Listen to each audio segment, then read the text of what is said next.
On October 10th, 1899, Isaac Johnson was granted a patent on his bicycle frame, changing the bicycle to a more modern bicycle that we know today, making bicycling even easier, growing as a transportation and a sport, changing the world forever. And all this was done despite the fact that Jonathan Isaac was being persecuted against at the time, as he was a black man in America. We're going to dive into the history of the bike on Daily Sports History.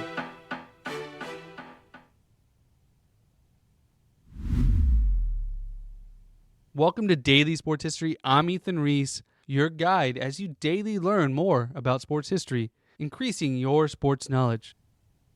And today's trivia question to listen out for is, who were Buffalo Soldiers?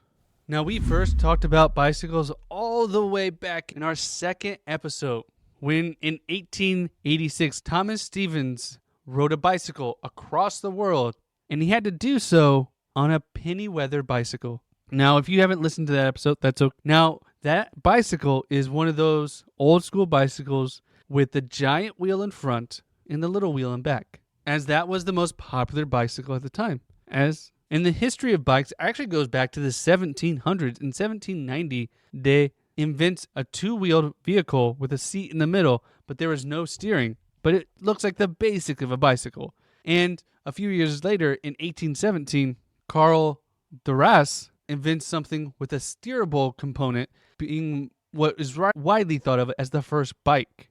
But it also has no pedals. The pedal system wasn't invented until 1839, and this invention actually used a small wheel in front and a big wheel in back. But this was still done manually with your feet, and pedals weren't actually added until 1858. Then in 1866, a British engineer invented the penny feathering bike, which we know today, which is that big wheeled bike and a small tire at the front. Now, interestingly enough, this does not have a chain system. You're mainly just pedaling that big wheel to help you move. Then in 1868, the first rubberized wheel was invented. In the following decade, the first unicycle was invented using the pennywise method, which is only one wheel and a seat on top. Then in 1876, they invented the first caliber brake, which is one of those brakes that holds onto the wheel to brake it like we see today. And in 1879, the first real wheel chain system was invented. And in 1889, the back pedal brake was invented that we see often on children's bikes to this day. And there have been other small advances, but those were the advances up until 1899, when Isaac Johnson put together his frame, which is what we know today as a bicycle. And in the 19th century, there was actually several African-American inventors with significant roles involving the cycling industries. As you can see, there was many different iterations, and there were some I didn't even go into of how the bicycle slowly evolved to what it is today. And that was all mostly in the 1800s. And after the Civil War, the United States military formed several all-black infantries, commonly known as Buffalo Soldiers, who would actually ride bicycles across the country instead of riding horses. And there was actually an all-black infantry known as the 25th Infantry Bicycle Corps that was tasked to ride from Montana to Missouri on a bicycle,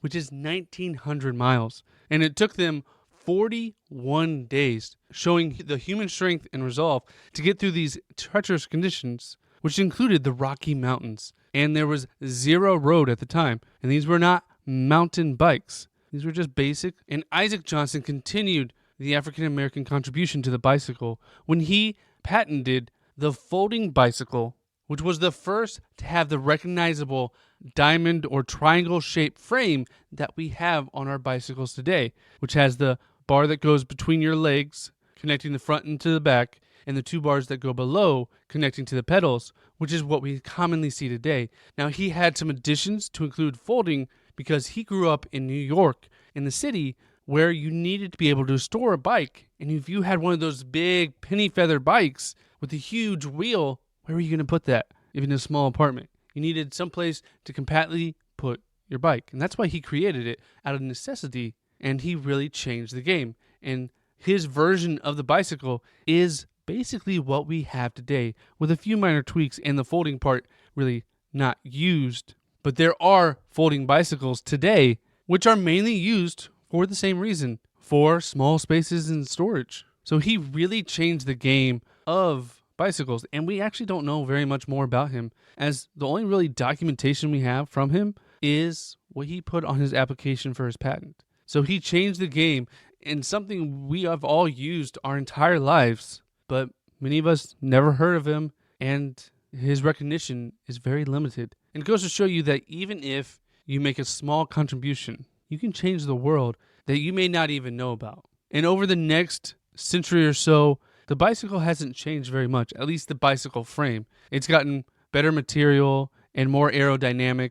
The gear system was invented to make it easier to ride for longer distances. And it's been more customizable, whether you're doing mountain biking, cycling for speed, or if you're just daily riding and you need a basket in front to get your daily groceries from the store. There have been so many iterations of the bicycle. It has become a sport where we try to check our speed and endurance, and also something that is thought of as a toy that kids get early in their lives to learn how to ride, and is used as a symbol of freedom. Although it is made less popular by the invention of the automobile, it is still around to this day, and still a great way of transportation and exercise. And part of that is due to Isaac Johnson's patent of the bicycle frame that we know today. And if you want to learn more about getting into cycling, check out the Buzzalong Cycling Podcast, where host Sherry takes you through all you need to know about getting into cycling and ultra cycling so that you can have the best experiences and up your cycling game. Ever wonder how far your bike could take you? Join me on the Buzzalong Cycling Podcast, where we talk all things adventure, races, gear, and epic rides. Tune in wherever you listen to podcasts or catch all the highlights on YouTube. And if you enjoyed this episode, please send it to a friend. Let them know about all the sports history you're learning about, because one of the best ways for us to grow is word of mouth. And if you vouch for us, we'll keep growing and giving you more daily sports history. And the answer to today's trivia question, who were Buffalo Soldiers? Buffalo Soldiers were all black bicycle infantries that were created after the Civil War to traverse the country.